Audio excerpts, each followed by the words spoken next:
அமெரிக்க அதிபர் டொனால்டு ட்ரம்பும் ரஷ்ய அதிபர் புட்டினும் அமெரிக்காவினுடைய அலாஸ்கா மாகாணத்துல இன்னைக்கு சந்திக்க இருக்கிறாங்க. ஏன் அவங்க அலாஸ்காவை தேர்ந்தெடுத்தாங்க? இன்னைக்கு வேணா அலாஸ்கா அமெரிக்காவினுடைய ஒரு மாகாணமாக இருக்கலாம், ஆனால் ஒரு காலத்துல அது ரஷ்யா கையில இருந்துச்சு. எப்படி அமெரிக்கா கையில போச்சு, அதை பத்தி தான் இந்த வீடியோல பார்க்க போறோம். இது டிகோட் பை வெங்கட்.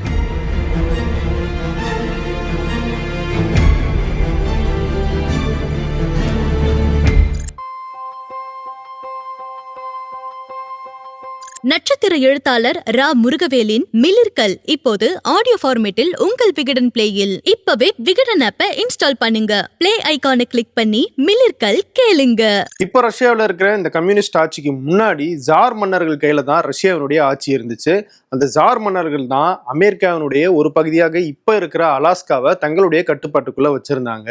கிட்டத்தட்ட 135 ஆண்டுகள் இந்த ஜார் மன்னர்களுடைய கையில அலாஸ்கா மாகாணம் இருந்துச்சு. அது 1867 அமெரிக்காவுக்கு 7.2 மில்லியன் அமெரிக்க டாலர்கள் அளவுக்கு வித்துட்டாங்க. கிட்டத்தட்ட பார்த்தோம்னா 1 ஏக்கர் வெறும் 2 சென்ட்டுக்கு வித்துருக்காங்க. அந்த காலத்துல நம்ம முன்னாடி எல்லாம் சொல்லுவாங்க இல்லையா, எங்க அப்பா அந்த காலத்திலேயே ஒரு நிலம் வாங்கி போட்டிருக்கலாம், அன்னைக்கு வெறும் 1000 ரூபாய் இருந்துச்சு, இன்னைக்கு அது 1 கோடி ரூபா போகுதுன்னு. அந்த மாதிரி தான் ரஷ்யாவும் அலாஸ்காவை அந்த காலத்திலேயே அமெரிக்கா கிட்ட வித்திருக்காங்க. சரி, அலாஸ்காவை ஏன் அமெரிக்கா கிட்ட வித்தாங்க அப்படிங்கிற அந்த காரணத்துக்கு வருவோம். ரஷ்யாவை ஆண்டுகிட்டு இருந்த அந்த ஜார் மன்னர்கள் ஆட்டோமன் அரசாட்சியோட கிரிமியன் வார்ல ஈடுபடுறாங்க. அதுல அந்த ஜார் மன்னர்களுக்கு பெரிய அளவிலான பொருட்செலவு ஏற்படுது. அது எப்படி ஈடுகட்டுறது அப்படின்னு அவங்க நினைக்கும் போதுதான் சரி நம்ம அலாஸ்காவை வித்துருவோம் அப்படிங்கிற அந்த முடிவுக்கு வராங்க. இது முதல் காரணம். ரெண்டாவது, அலாஸ்கா அமைஞ்சிருக்கிற பகுதி. ரஷ்யா எவ்வளவு பெரிய நாடுன்னு தெரியும். கிட்டத்தட்ட 11 டைம் ஜோன்ஸ் இருக்கு. இந்தியன் ஸ்டாண்டர்ட் டைம் அப்படின்னு நம்ம ஒரு ஜோன் சொல்றோம் இல்லையா, அதே மாதிரி ரஷ்யால 11 ஜோன் இருக்கு. அவ்வளவு பெரிய நாடு. அந்த நாட்டுல இருந்துகிட்டு வட அமெரிக்காவில் இருக்கிற அலாஸ்காவை ஹேண்டில் பண்ணணும், அதை மெயின்டைன் பண்ணணும் அப்படின்னா அது மிகுந்த சிரமத்துக்குள்ளான விஷயம். இப்போ மேபி அது ஈஸியா இருந்திருக்கலாம், ஆனா அந்த காலகட்டத்தில் அது ரொம்ப சிரமமான விஷயமாக இருந்திருக்கு.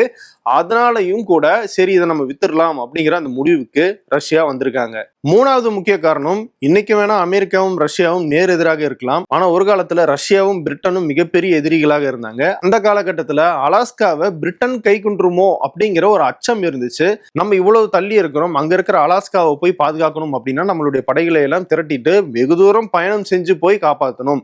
அப்படி இருக்கும்போது நமக்கு இந்த அலாஸ்கா தேவையா? பணமும் தேவை, நம்மளால் நிர்வகிக்கவும் முடியல, பிரிட்டனாலையும் பிரச்சனை இருக்கு அப்படின்னும் போது நம்ம இதை விற்கிறது தான் சரியான முடிவு அப்படின்னு சொல்லி ரஷ்யா அந்த முடிவுக்கு வராங்க. சரி, அது யார்கிட்ட விற்கிறது அப்படின்றதுல ஏன் அமெரிக்காவை சூஸ் பண்ணாங்கன்னா, பிரிட்டனை கம்பேர் பண்ணும்போது ரஷ்யாவுக்கும் அமெரிக்காவுக்கும் இடையிலான அந்த டிப்ளமேட்டிக் டைஸ் அப்படிங்கிறது அப்போ ஓரளவு சுமூகமாக இருந்துச்சு. சரி, அதனால அமெரிக்காவுக்கு கொடுத்துருவோம் அப்படிங்கிறது தான் ரஷ்யாவில் எடுத்த முடிவு. அது மட்டும் இல்ல, நம்ம அலாஸ்காவில் கான்சென்ட்ரேட் பண்றதுக்கு பதிலாக ரஷ்யாவை ஒட்டி இருக்கிற சைபீரியா போன்ற மற்ற பகுதிகளுக்கு நம்மளுடைய ஆட்சியை எக்ஸ்பேண்ட் பண்ணுவோம் அப்படிங்கிற அந்த திட்டத்துல ஜார் ஆட்சி இருந்ததுனால இந்த அலாஸ்காவை அவங்க கைவிட்டுட்டாங்க. அமெரிக்காவினுடைய பிரசிடென்டாக ஆண்ட்ரூ ஜான்சன் இருக்கும்போது தான் அலாஸ்கா அமெரிக்கா கைக்கு வந்துச்சு. முதல்ல அமெரிக்கா அலாஸ்காவை வாங்க போறாங்க அப்படிங்கிற அந்த முடிவை அமெரிக்காவுக்குள்ளேயே நிறைய பேர் ஏற்கல. அமெரிக்க அரசியல் வட்டாரத்திலையுமே அதுக்கு எதிர்ப்பு எழுந்துச்சு. காரணம், அமெரிக்கா இருக்கிறது ஒரு இடம், அலாஸ்கா இருக்கிறது கனடாவுக்கு பக்கத்துல. ஸோ இப்போ வரைக்கும் அமெரிக்கா ஒரு நான் கான்டிஜியஸ் ஸ்டேட், அதாவது அமெரிக்காவுக்கு உள்ள இல்லாத ஒரு மாநிலமாக தான் அலாஸ்காவை அமெரிக்கா மெயின்டைன் பண்ணிட்டு இருக்காங்க. இப்போ புதுச்சேரியினுடைய பகுதியாக தான் ஏனம் இருக்கு, ஆனா ஏனம் வேற ஒரு இடத்துல இருக்கு இல்லையா, அதே மாதிரி தான் அமெரிக்கா ஒரு பக்கம் இருக்கு, அலாஸ்கா இன்னொரு பக்கம் கனடாவுக்கு பக்கத்துல இருக்கு. ஸோ அப்படிப்பட்ட ஒரு இடத்த நம்ம வாங்கணுமா அப்படிங்கிற எதிர்ப்பு இருந்துச்சு. ஆனா வாங்கினதுக்கு பிறகுதான் அமெரிக்காவுக்கு அது பம்பர் ஜாக்பாட் அப்படிங்கிறது தெரிய வருது. ஏன்னா அலாஸ்கால அவ்வளோ கனிம வளங்கள் இருக்கு. அது மட்டும் இல்ல, ஆர்க்டிக் கடல் பகுதியில வர்த்தகத்துக்கு மிக முக்கியமான ஒரு இடமாகவும் அது இருக்கு அப்படிங்கிறது அமெரிக்காவுக்கு பின்னாடி புரிஞ்சதுனால அலாஸ்காவை அவங்க வாங்கினதுல ரொம்பவே சந்தோஷப்பட்டாங்க. சரி, இன்னைக்கு சினாரியோக்கு வருவோம். ஏன் டொனால்டு ட்ரம்பும் புட்டினும் அலாஸ்காவில் சந்திக்கிறாங்க? அந்த முடிவு எப்படி எடுக்கப்பட்டுச்சு? அதுக்கு பின்னாடி இருக்கிற காரணங்கள் என்ன? முதல் காரணம், சர்வதேச நீதிமன்றத்தால ரஷ்ய அதிபர் புதின் ஒரு வார் கிரிமினலாக அறிவிக்கப்பட்டிருக்காரு. அதனால அந்த சர்வதேச நீதிமன்றத்தினுடைய விதிமுறைகளை எந்த நாடுகள் எல்லாம் பின்பற்றுறாங்களோ அந்த நாடுகளுக்கு போறது அப்படிங்கிறது ரஷ்ய அதிபர் புதினுக்கு ஆபத்து. அவங்களால கைது பண்ணக்கூட முடியும். ஸோ அந்த மாதிரி நாடுகளை எல்லாம் கழிச்சு கட்டிட்டாங்க. நேரடியாக அமெரிக்காவுக்கும் போக முடியாது. ஏன்னா ரஷ்யாவுக்கும் அமெரிக்காவுக்கும் இருக்கிற பிரச்சனை நமக்கு ஏற்கனவே தெரியும். அப்போ அமெரிக்காவினுடைய ஒரு மண்ணாக இருக்கிற அலாஸ்கா, அந்த அலாஸ்கா முன்னாடி ரஷ்யா கையிலையும் இருந்துச்சு அப்படிங்கிற அடிப்படையில தான் முதல் விஷயமாக அலாஸ்காவை சூஸ் பண்றாங்க. ரெண்டாவது, ரஷ்ய அதிபர் புதின் அலாஸ்காவுக்கு வரணும் அப்படின்னா வேற எந்த நாட்டுக்குமே அவர் போகவே தேவை கிடையாது. நேரடியாக ரஷ்யாவினுடைய வான்பரப்பு வழியாகவே அவருடைய விமானத்தை அலாஸ்காவுக்கு கொண்டு வந்துட முடியும். இதுவும் ஒரு முக்கியமான காரணம். ஏன்னா ரஷ்ய அதிபர் புதினுடைய பாதுகாப்பை ரொம்பவே தீவிரமாக பார்ப்பாங்க. வேற நாடுகள் மேல அவருடைய விமானம் பறந்துச்சு அப்படின்னா அங்க ஏதாவது சப்போர்டேஜ், அதாவது சதித்திட்டம் நடந்து அவருடைய விமானம் வீழ்த்தப்படுறதுக்கான வாய்ப்பு இருக்கு அப்படிங்கிற ஆங்கிள் எல்லாம் யோசிக்கப்படும். அந்த அடிப்படையில பார்த்தாலும் நேரடியாக அவருடைய விமானம் அலாஸ்காவுக்கு வர முடியும் அப்படிங்கிறதுனால அலாஸ்காவை சூஸ் பண்றாங்க. மூணாவது, சிம்பாலிக்காகவும் இது ஒரு விஷயத்த சொல்ல வருது. என்னன்னா 1867 எப்படி ரஷ்யா அலாஸ்காவை அமெரிக்காவுக்கு கொடுத்தாங்களோ அதே மாதிரியான ஒரு ஃப்ரெண்ட்லி கோஆப்ரேஷன் திரும்பவும் அமெரிக்காவுக்கும் ரஷ்யாவுக்கும் இடையில உருவாகிறதுக்கு வாய்ப்பு இருக்கு அப்படிங்கிறத சிம்பாலிக்கா உணர்த்துற வகையிலையும் அலாஸ்காவில் இவங்க அந்த சந்திப்பை ஏற்பாடு பண்ணியிருக்காங்க.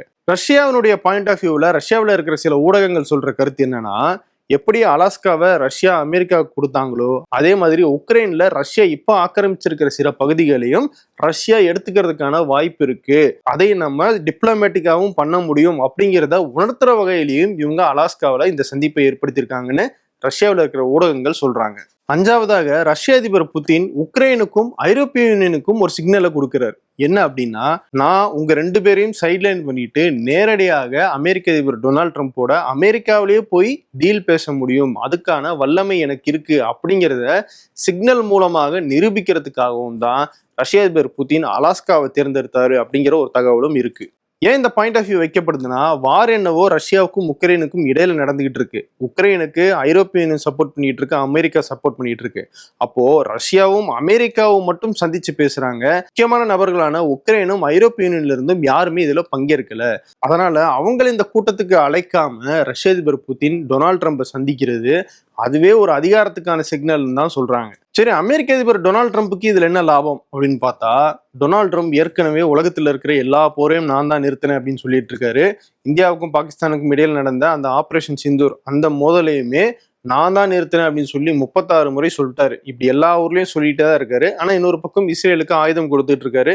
இஸ்ரேல் காசாவில் அந்த தாக்குதலை தொடர்ந்துகிட்டே இருக்காங்க. இப்படிப்பட்ட சூழ்நிலை தான் ரஷ்ய அதிபர் புதினை அலாஸ்காவில் டொனால்ட் ட்ரம்ப் சந்திக்க போனாரு அப்படின்னா, தான் அமைதி பேச்சுவார்த்தைக்காக எந்த எல்லைக்கும் போக தயாராக இருக்கேன் அப்படிங்கிறத உலகத்துக்கு வெளிக்காட்டுறதன் மூலமாக நோபல் பீஸ் பிரைஸ் பெறுவதற்கான சரியான ஆள் அப்படிங்கிறத வெளிப்படுத்துறதுக்காகவும் இதை செய்யறாரு அப்படின்னு ஒரு தகவலும் இருக்கு. ரஷ்ய அதிபர் புதினும் டொனால்ட் ட்ரம்ப் சந்திக்கிறதே ஒரு வரலாற்று நிகழ்வு தான். ஆனா அந்த சந்திப்பு நடக்க இருக்கிற இடமும் இன்னும் மிகப்பெரிய வரலாற்று சிறப்பு மிக்க ஒரு இடமாக இருக்கு அப்படிங்கிறதா இதுல நமக்கு தெரிய வர செய்தியாக இருக்கு. இன்னைக்கு அந்த சந்திப்பு நடக்க இருக்கு. இந்திய நேரப்படி நாளை அதிகாலை இந்த சந்திப்பு நடக்க இருக்குது. இந்த சந்திப்புல என்ன பேசப்படுது, அதனுடைய விளைவாக என்ன நடக்குது அப்படிங்கிறத பொறுத்து தான் உக்ரைனுக்கும் ரஷ்யாவுக்கும் இடையில அந்த மோதல் நிற்குமா அப்படிங்கிறது தெரிய வரும். ரஷ்யா தன்னுடைய நிலைப்பாடுல ஸ்ட்ராங்கா இருக்காங்க. நாங்க உக்ரைன்ல ஆக்கிரமிச்ச சில பகுதிகளை எடுத்துக்கிட்டா மட்டும்தான் எங்களுடைய தாக்குதல் நிறுத்துவோம் அப்படிங்கிறத புட்டின் ரொம்ப ஸ்ட்ராங்கா சொல்லியிருக்காரு. ஆனால் இன்னொரு பக்கம் அமெரிக்கா எப்படியாவது இந்த போரை நிறுத்தணும் அப்படிங்கிறதுக்காக இந்தியா மேலெல்லாம் வரி விதிப்பு செஞ்சிட்டு இருக்காங்க. ஸோ இந்த பேச்சுவார்த்தையின் முடிவில் தான் உக்ரைன் போர் நிற்குதா அப்படிங்கிறதும் இந்தியா மேல வரி விதிப்பு செஞ்சிருக்கிற டொனால்ட் ட்ரம்பினுடைய நிலைப்பாடு மாறுதா அப்படிங்கிறதும் நமக்கு தெரிய வரும். அதை பத்தி எல்லாம் தொடர்ந்து நம்ம டீகோ நிகழ்ச்சியில பார்க்கலாம். வேறொரு வீடியோவில் சந்திக்கிறேன். நன்றி. நட்சத்திர எழுத்தாளர் ரா முருகவேலின் மிளிர்கள் இப்போது ஆடியோ ஃபார்மேட்டில் உங்கள் விகடன் பிளேயில். இப்பவே விகடன் ஆப்பை இன்ஸ்டால் பண்ணுங்க. பிளே ஐகானை கிளிக் பண்ணி மிளிர்கள் கேளுங்க.